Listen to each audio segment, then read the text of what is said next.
So we ended last time, right, by looking at how we could geometrically see the sum of 1 over 2 to the n equals 1. All right, but let's look at how we would do that, kind of the more mathematical way of looking at partial sums, okay?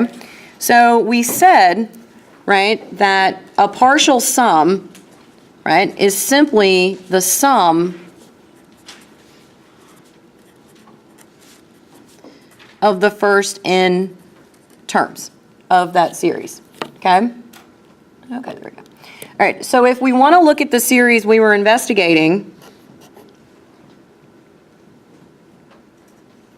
which we were looking at going from 1 to infinity of 1 over 2 to the n, okay? So if we wanted to look at partial sums of this sequence, well, the first partial sum says just sum the first term. And the first term, when you plug in 1, is just going to be 1/2. Then, if we look at the second sum, right, that says sum up the first two terms,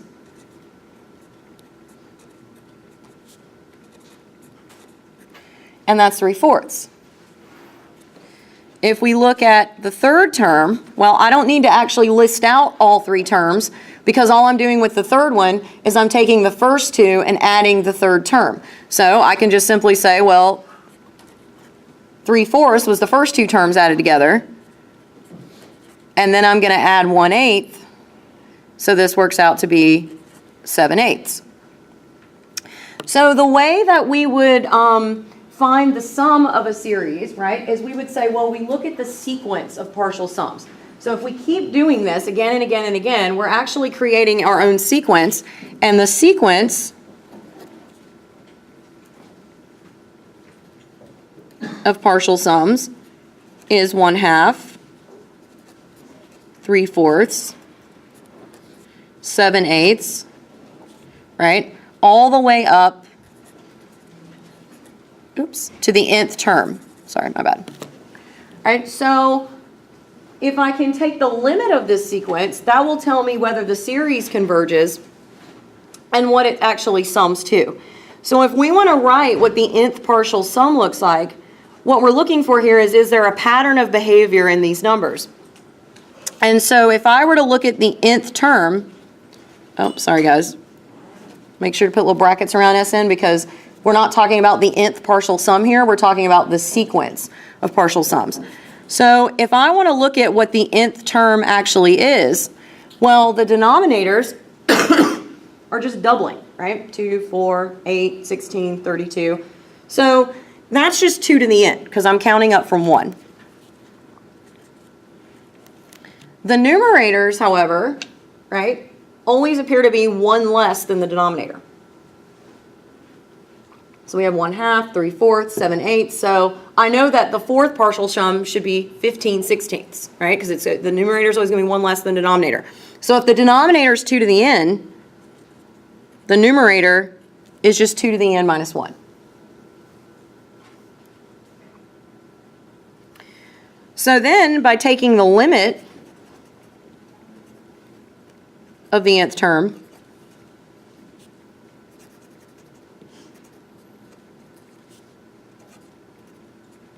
we can see if this series converges, and in fact the limit will actually tell us what it sums to.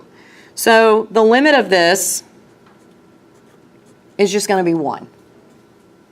We may not see that, right? The minus 1 in the numerator will become insignificant, so we're basically just taking the limit of 2 to the n over 2 to the n, okay? So the limit is 1, and that's what we expected, and we actually were able to show Tuesday or Monday that when we drew it out geometrically, we saw that we never left that 1 by 1 square, right? We never ran out of area. So this is an alternative method to figuring out how a series converges. Now, for the rest of the unit, we're going to look at more and more sophisticated ways because you can see this is actually a very cumbersome way to see if a series converges, right? Try to find all these partial sums and find the sequence. But this is one way that we can do it. All right, so let's look at another series.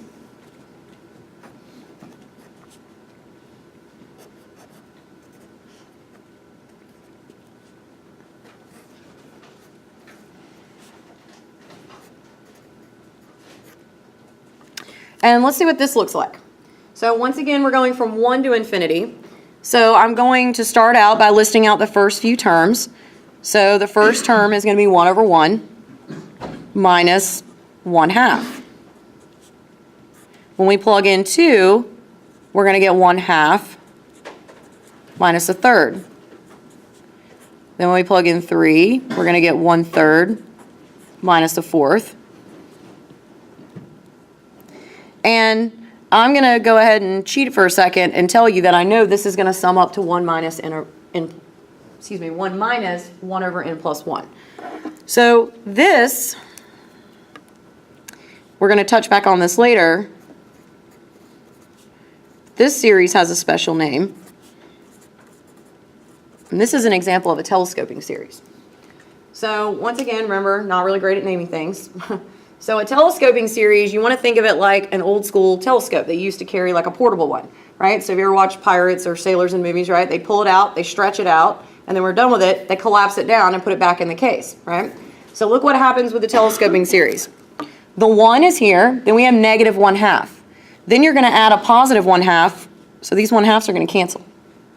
Then you add negative 1/2, or negative 1/3, excuse me, and positive 1/3, and they cancel. And then the negative 1/4 should cancel with the beginning of the next term. So the nth term of this series is 1 over n minus 1 over n plus 1, and the 1 over n should cancel with the previous term that created it, because you can see the pattern of cancellation. So this one's pretty simple. This is a really basic one, and you can see the cancellation happening immediately. So later we're going to talk a little bit more about telescoping series, but when you think you have one, you should always list out the first handful of terms, because you want to see the pattern of cancellation. You want to know what's going to wipe out and what's going to remain. So you can kind of see how this is going to continue. So the only thing we have left is the one we started with, and wherever we stop, we're only going to end up with this piece. So that's why I know it sums to 1 over, or 1 minus 1 over n plus 1.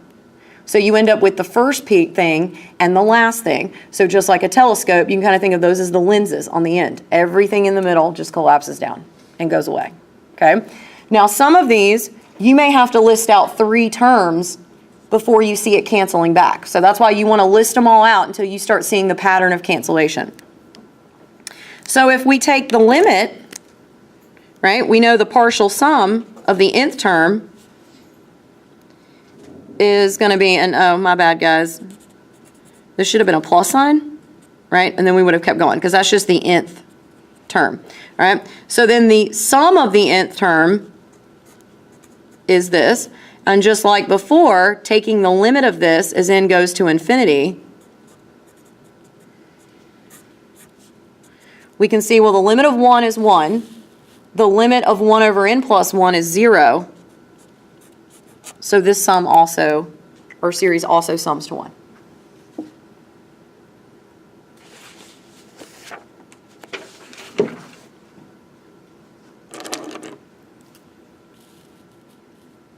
All right, any questions about that? Good? Okay. So let's look at another one.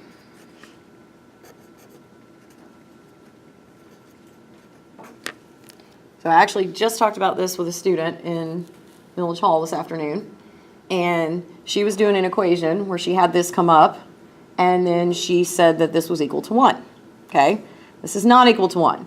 This is when every little kid starts learning how to count, and they get all proud of themselves, and they try to count to the highest number. This series is going to sum to infinity. It's like counting to infinity by 1, because the sequence is 1, which means it's 1, 1, 1, 1, 1. So when you look at the series, 1, right, plus 1, plus 1. And we can see that that's just counting to infinity very, very slowly, right? 1, 2, 3, 4. So the first partial sum would be 1. The second partial sum would be 2, 3, 4. So it literally is counting to infinity like every little kid. And then whenever they count to the highest number, and then you go add 1. It just, oh, it freaks them out. So the nth partial sum here is just n, because you're adding up the first n terms, and all those terms were 1. Right? If I had the sum of 2, right? That's counting to infinity by 2. 2, 4, 6, 8, 10, right? If you had 5, 5, 10, 15, 20. So any constant series where it's just a constant number, those are always going to diverge. They're always adding to infinity, and the partial sums are just counting up by that multiple every single time. So if we take the limit of this guy, this is really easy. We can see we definitely get infinity. So this thing diverges.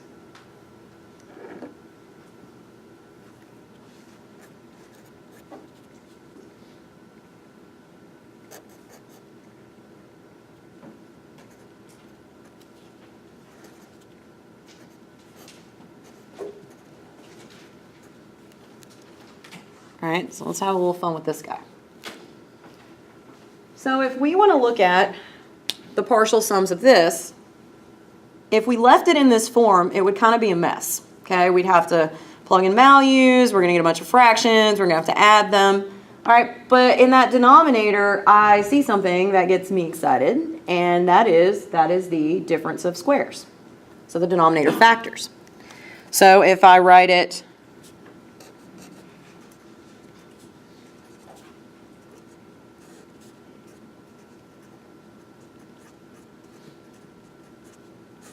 like this, I see that I just get two linear terms on the bottom.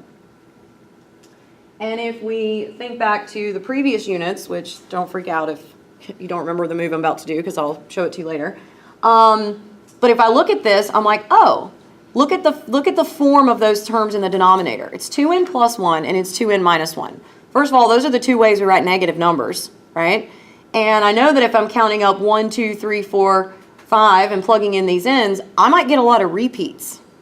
And if you get a lot of repeats in the denominator, this is actually a potential telescoping series hiding in plain sight. So we learn partial fractions. I know when I have two linear terms in the denominator that I can write that as the sum or difference of two fractions. If it ends up being the difference of two fractions, then I might have a telescoping series, and figuring out if that converges is a snap. So by using partial fractions,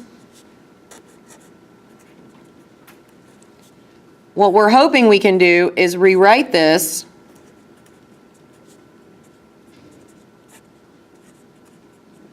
this should be a minus 1, right? Because we're hoping we can write it like that. So when we actually go through all the work for partial fractions, and we'll have a review video on that later just to make sure everybody's got it, right? We actually see that A turns out to be 1 and B turns out to be minus 1. Which is sort of what I was hoping would happen. You want to get a positive and a negative counterpart. So now what I have is the series of 1 over 2n plus 1 minus 1 over 2n minus 1. And hang on, guys, I think I've made a boo-boo. Yeah, A should be negative 1 and B should be positive 1. My bad. Typo on my notes.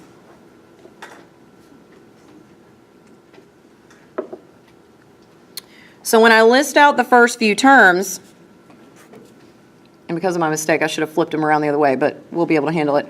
When you plug in 1, you're going to get negative 1 over 3 plus 1.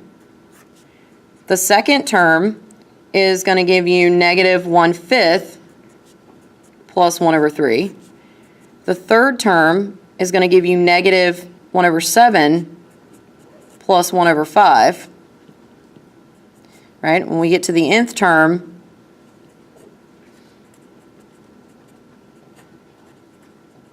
so sorry, I should have written them in the opposite order, but we can handle this. So 2n minus 1 and 2n plus 1, not only are they negative numbers, they're consecutive negative numbers. Do we see that? So negative number, or odd, I'm sorry, I keep saying negative, odd numbers, my bad. Odd numbers are two spaces apart on the number line. So what we're going to get is consecutive odd numbers all the way up the chain. If I had, let's say, 2n plus 1 and 2n minus 3, then I would be getting every other odd number because that would space them 4 spaces apart on the number line. So what we're getting here is we can see that the 1 is going to stay, but the negative 1/3 cancels the positive 1/3. The negative 1/5 cancels the positive 1/5. The negative 1/7 is going to cancel with the next term. And when I get down here to the end, the first term, that negative term, is going to cancel with the previous term. So my nth partial sum is 1 minus 1 over 2 to the n minus 1. So this was, in fact, a telescoping series, and I just ended up with one thing from the first term and one part of the last term. So the limit of this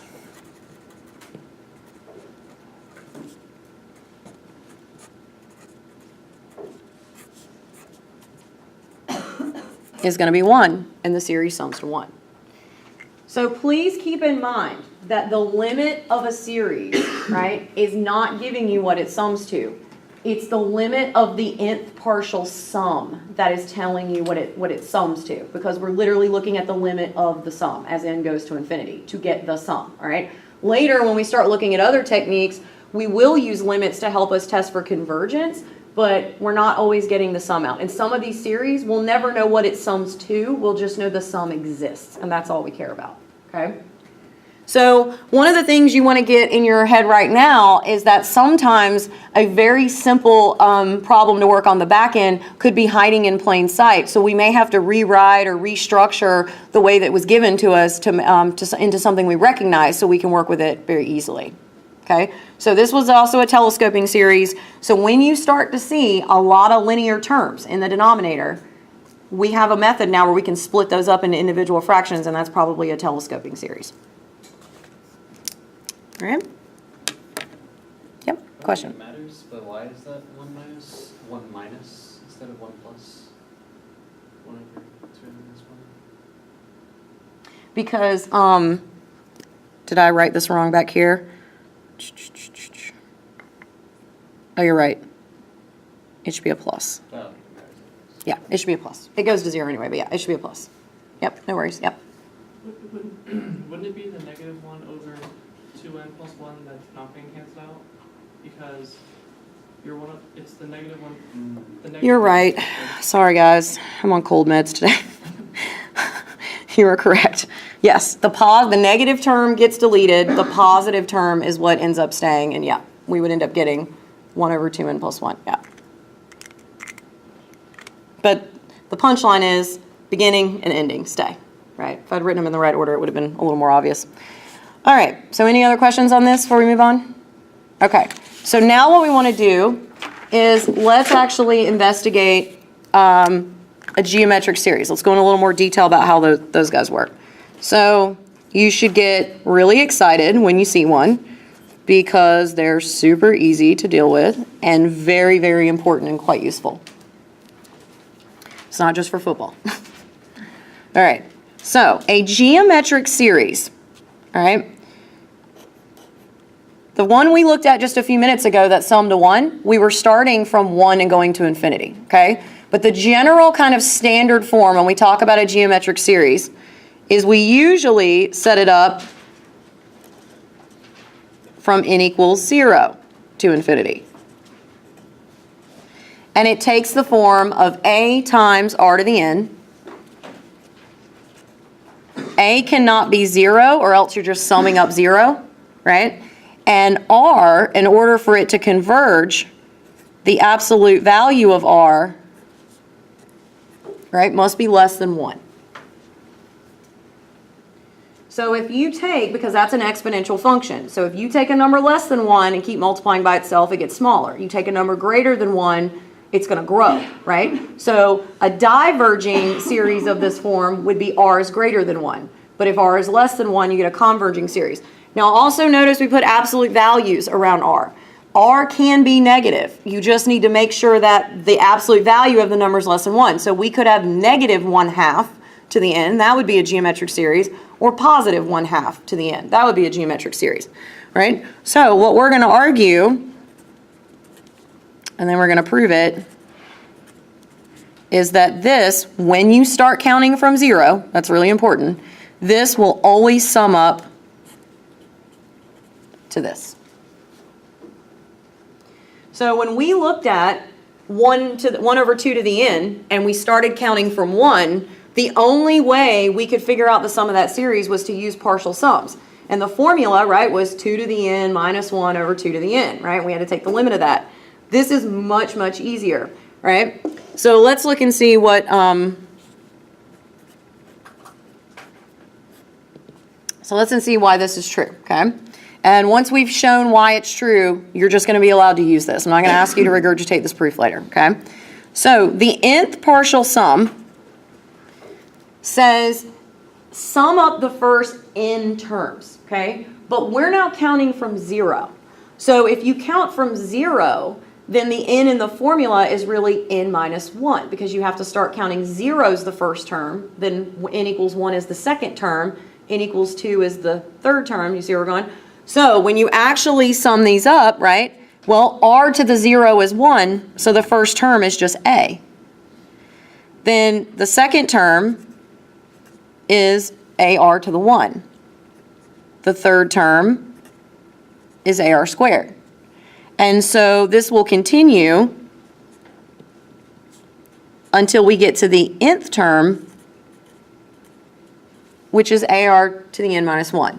So if you think about it, if you look at the exponent and we count, you'll see that it's always 1 back. This is term 1, the exponent is 0. Term 2, the exponent is 1. Term 3, the exponent is 2. All right?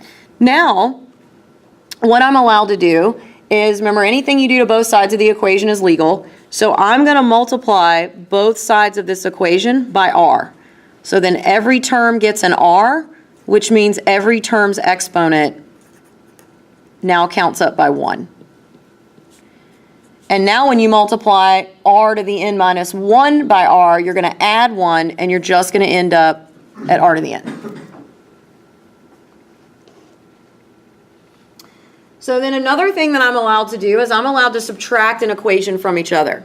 So if I subtract the first equation, or subtract the second equation from the first, the left side just turns into this. But look what's going to happen, sort of like a telescoping series. Well, I'm going to get a, right? There is nothing to subtract it for, but I have ar minus ar. Ar squared minus ar squared, right? Ar cubed will cancel with this next guy, right? And ar to the n minus 1 will cancel with the term that was right before it here in the series. So all I'm going to end up with on the left is a minus a to the r to the n. So just like a telescoping series, we just ended up with the first and last term. Right? Then on the left side, I'm going to factor out an s sub n. So I get s sub n times 1 minus r. On the right side, I'm going to factor out an a. Then I want to solve this for the partial sums, because partial sums is how we find the sum of the series. So the partial sum is a over 1 minus r times 1 minus r to the n. So if I take the limit of this, it will actually give me the sum of the series. So when we calculate the limit as n goes to infinity,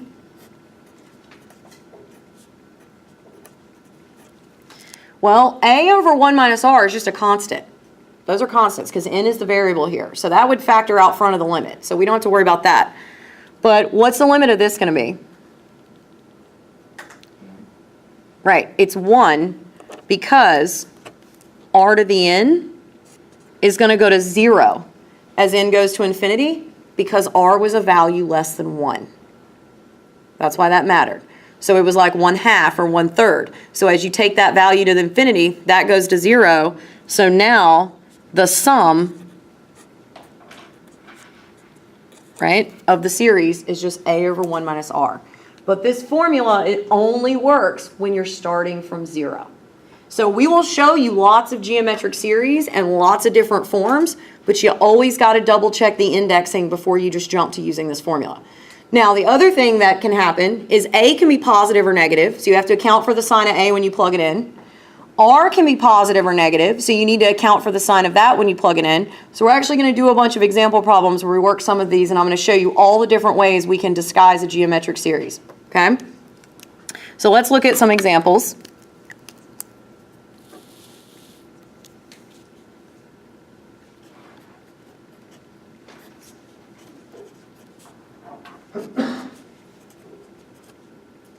So one of the things you want to make sure you're doing from here on out is we're checking the conditions for which we're allowed to use stuff. right? So this is 3 over 2 to the n. So I'm going to rewrite this in the form of a times r to the n. So 3 is my coefficient that comes out front, and 1 over 2 to the n can be written as 1/2 all to the n. And so remember, that 1 to the n is implied in the numerator. We don't write 1 to the n because 1 raised to anything is 1, right? So we don't have to write it that way. But we know we can write 1 to the n equals 1. This is the same thing as 3 times 1 over 2 to the n. So may not see that? We good? Okay, cool. All right. Similarly, if this had been 3 to the n over 3 to the n, right, you could combine it into one fraction as long as it had the same exponent. So my argument is the 1 to the n was there all the time. So now I need to check my conditions. I'm summing from 0, so I can use my formula. Is r the absolute value of r less than 1? Yes, it is. So we can simply say this sums to 3 over 1 minus 1/2. 1 minus 1/2 is 1/2. And when you divide by a fraction, you multiply times the reciprocal, so this sums to 6.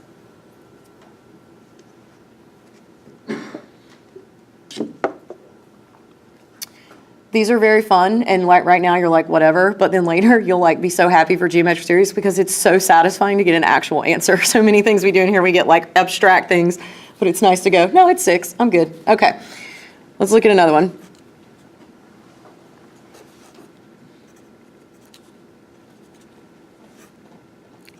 So what I want you to see here is it's not the structure of the problem that matters, it's the conditions that matter even more. So we are going from 0. It looks like a geometric series, but the value of r is greater than 1.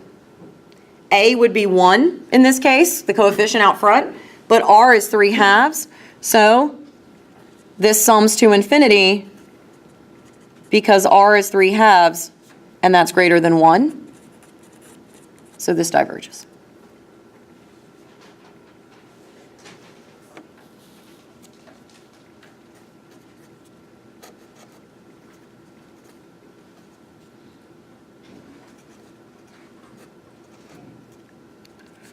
So if I have n's in both the numerator and the denominator, will the power of exponents say I'm allowed to just write that as 2/3 all raised to the n? So in this case, we have a geometric series. We are summing from 0. Our a is 1. Our r is 2/3. That's less than 1. So this will simply sum to 1 over 1 minus 2/3. And 1 minus 2/3 is 1/3. So when we flip the fraction, we just get 3.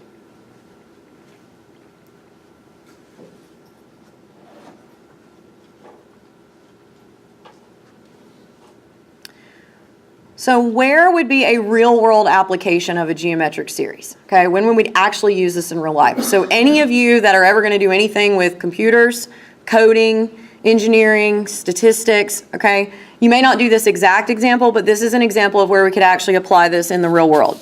So,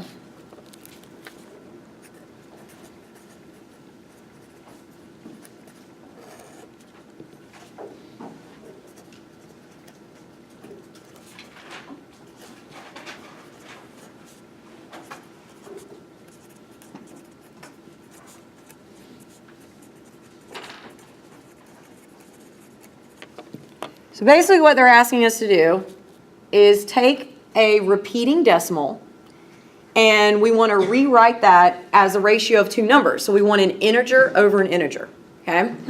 Now, why would you ever have to do this? So if you started with and remember a repeating decimal is an irrational number, right? The decimals go on forever. If you started with, let's say, something like 2/3, which is 0.666 repeating, right? If you're in a computer and you need to code and you're doing probability or anything that requires any kind of fraction or anything that requires a percentage, and the exact answer is 2/3, well, it's easy to code 2/3. A computer can actually accept the integer values and understand what an irrational number means on the back end. But what if you don't know the fraction and you start with something like this?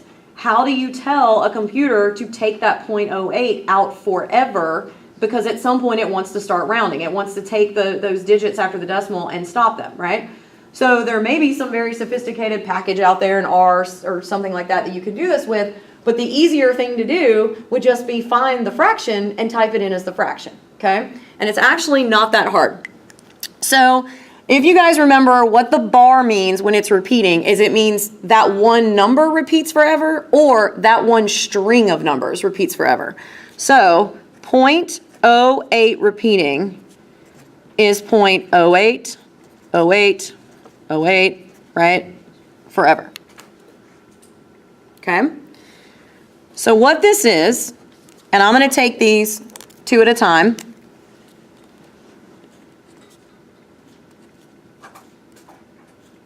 Okay? So I want to deal with the first 0.08. 0.08 is just 8 divided by 100, but I'm going to write it as 10 squared. Okay? So 8 divided by 100, you move the decimal places too, there's your first 0.08, right? Then, if I say 8 over 10 to the fourth, it creates two zeros up front and the second 08. And we know if we add those together, we'll get 0.08, 0.08. Right? And if you actually type these individual fractions into the calculator, you'll see what I mean. The 10 squared gives you the two decimals up front, so you don't overwrite this, right? Then we can see to get the next 08, it's going to be 10 to the 6th plus 10 to the 8th, and so on. But in order to use my geometric series, because what I want to do is I want to be able to sum these up and turn them into a fraction.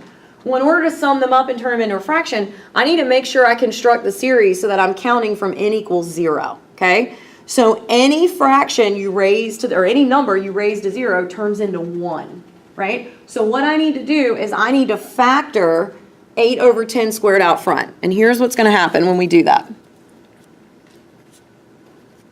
Because, right, every one of these numbers has an 8, and every one of these denominators has at least a 10 squared in it. So all the numerators are going to turn to 1, and all the denominators are going to drop by 2. Their powers will drop by 2.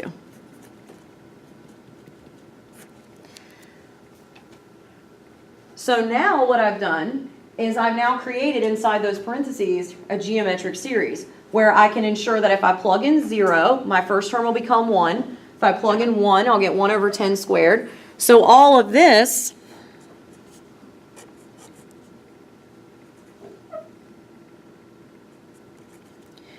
equals the sum. And just to make things, well, let's just do this. There's our 8 over 10 squared out front, and I want to multiply that by 1 over 10 squared to the end. And I can check it. My 8 over 10 squared ended up out front. That's my A value. And when I plug in 0, I get 1. When I plug in 1, I get 10 squared, 10 to the 4th, 10 to the 6th, just like I want, okay? So because this has the structure and the form of a geometric series, right, that R value is 1 over 100 is definitely less than 1, I can now just sum this up using the formula. So the sum of this is going to be 8, and I'm going to just write it as 100 just to make it easy, 10 squared, over 1 minus 1 over 10 squared, right, which is 1 over 100. The denominator becomes 99 over 100. And when I multiply times the reciprocal, you'll see the 100s cancel, and I end up getting 8 over 99. So if you actually type 8 divided by 99 in a calculator, you will get 0.08, 08, 08, 08, 08 repeating. So if you're starting with an irrational number or a repeating decimal, you can go back to the fraction. Sorry, words are hard today.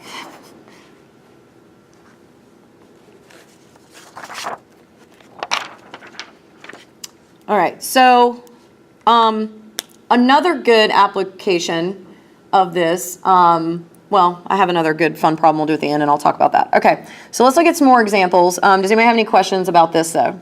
All right, we'll follow what we did here. So you should, in theory, be able to take any repeating decimal and turn it into a geometric series, because anything after the decimal are going to be values less than 1. Okay? Good?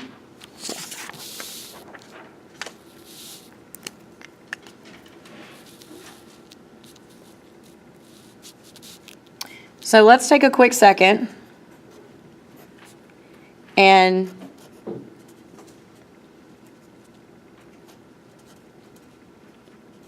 revisit our old friend, right? 1 over 2 to the n. Notice I'm counting from 1 to infinity. We saw this 2 different ways that we got 1. We saw we could draw it on a picture, geometrically and get 1. We saw we could look at partial sums and get 1. But now that we know how the geometric series works and how it sums, there's another way we can quickly arrive at 1 doing this problem. So if you are counting, if you have a geometric series and it is not indexed from 0, what you can do is we can say, well, if we're summing from 1 to infinity, the only term missing is that original 0th term. So we could say that the sum from 1 to infinity of a geometric series is equal to the sum of everything, put all the terms back in, and then simply subtract the first term. That 0th term was 1. So now this guy right here we can replace in our formula with the equation we recreated. And we said, well, that was 1 over 1 minus 1/2 minus 1. We already reduced this and saw that this worked out to be 2. So 2 minus 1 is 1.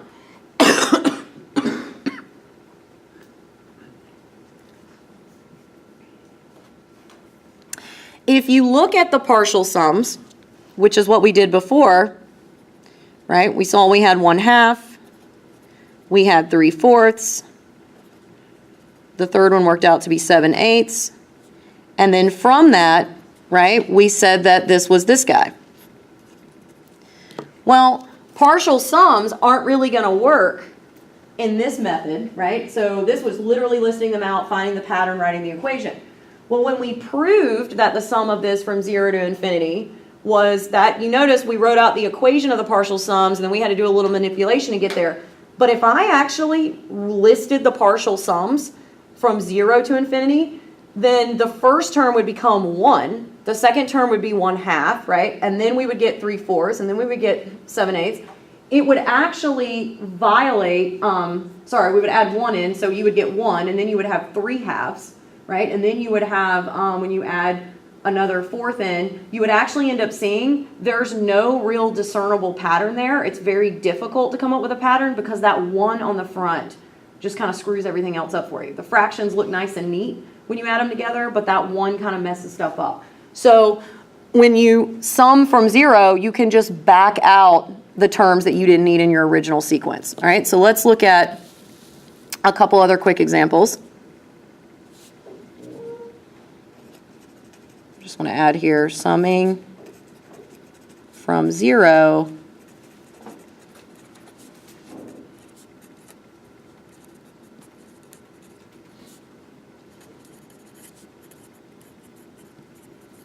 right? So trying to do this through pattern recognition when you're starting at 0 in a geometric series is just super hard. So that's why we actually derive that formula, and then we can back up and solve from there. All right, so let's look at some more examples of some more geometric series and all the stuff we can do. So they can take many forms.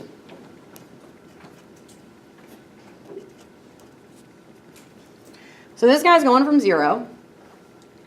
We have something to the n, right, over something to the n. So I can rewrite this as negative 1/5 to the n.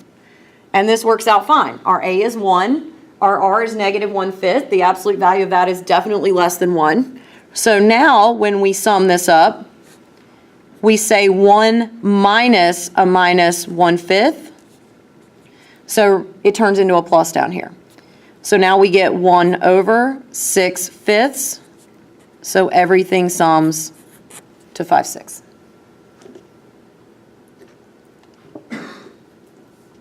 And so what we had happen here was our first term was 1, then we got negative 1/5. Then we got positive 1/25th. Then we got negative 1 over 125, right? So everything was alternating between positive and negative, so it kind of makes sense that you get a much smaller sum out on the other end. Conversely, if I want to look at this series from 1 to infinity, right, rather than slugging through the partial sums and trying to come up with a formula, I can say, well, let's just take the whole series and subtract off the 0th term, which in this case is just 1. So we already knew that the whole series was 5, 6. We found it up here, minus 1. So this sums to negative 1/6. So if there are negative values involved in the series, you can absolutely have a negative number as your answer. Now, is this first term always going to be 1?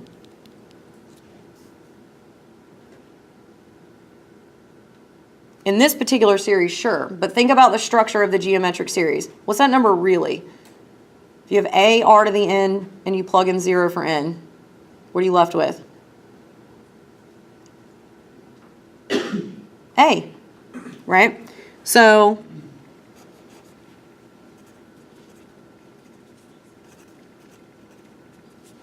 right, the first term is A. So the reason we were subtracting 1 from these last two examples we did was because the coefficient A was 1, right? But if I'd thrown a different coefficient out there, I would have subtracted a different number.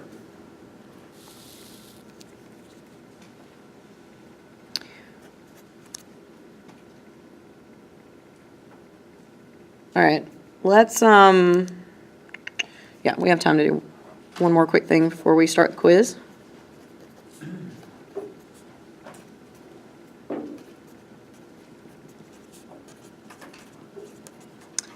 So let's look at some general properties of infinite series.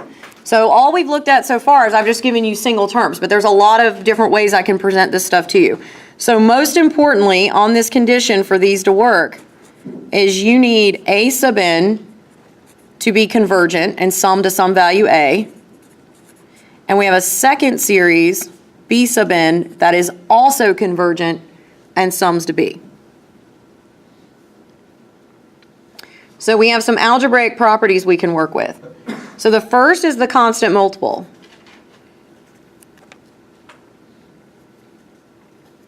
So if I take a number C and multiply it by every term, well then I'm allowed to factor that C out of the limit, the summation.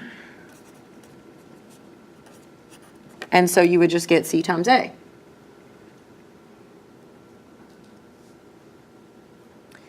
So that simply means if I go back to this example right here and I throw a 2 out front of this series, well then the answer would become negative 2, 6. I can just multiply the coefficient by the final result. The second thing we can do is we can add and subtract series from each other. But they have to both be convergent or you can't do this. So this says, well, we could split them up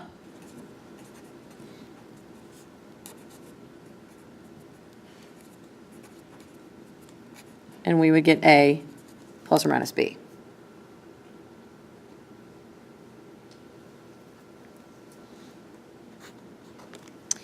All right, so let's just put a pin in it there. This would be a good stopping point to start the quiz. So you can write on your own paper, you can group up together, you can walk around the room. I don't care, I want to hear talking. Everybody's just too quiet. So I'm going to write the problems down.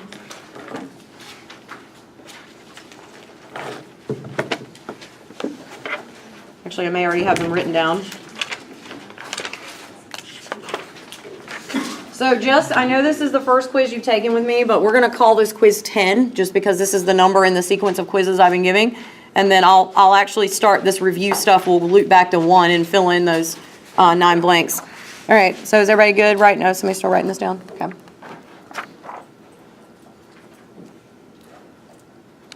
Okay, so remember this will be on sequences. We actually didn't finish 9-2, so there will not be a quiz on Friday. It'll probably be the following Monday. See if I can zoom out a little bit. Nope. I'll kind of slide this. Oh, there we go. Like that. So this is quiz 10. There we go. And for part A, there could be more than one answer, but I need you to give me your index number. And what I mean by that is there are more than one way that you could write these first two sequences. You just need to tell me what value n are you starting from. Some of you may find it easy to write it starting from 0. Some may want to count from 1. So remember, we can start a sequence counting from any number n we want. So if you see the pattern and you come up with a formula, I just need to make sure that the value n you give me, if I plug those values in starting from that number, it's going to generate this exact list in that order, right? So, but yeah, just... So the first one's just finding the nth term of the sequence. So what's just the formula? If I want to say what's A10, I should just be able to plug A10 in and get that next number. And then the second one is which of the sequences converge and which diverge. And if you say it converges, you have to take the limit and show me what it converges to. Yes? Want us to write these problems down, or can we just write the answers down? I would at least at the minimum write the number and just write the sequence you're generating and then you don't have to write all the instructions. Yeah, but at least write the equation down that we're starting with so I know everybody's on the same page. Because then that way if you accidentally copied it down wrong, but your work was right, like I know that it was just a typo and like I can't give partial credit if I don't see what you thought you were working with. Yeah, okay, cool.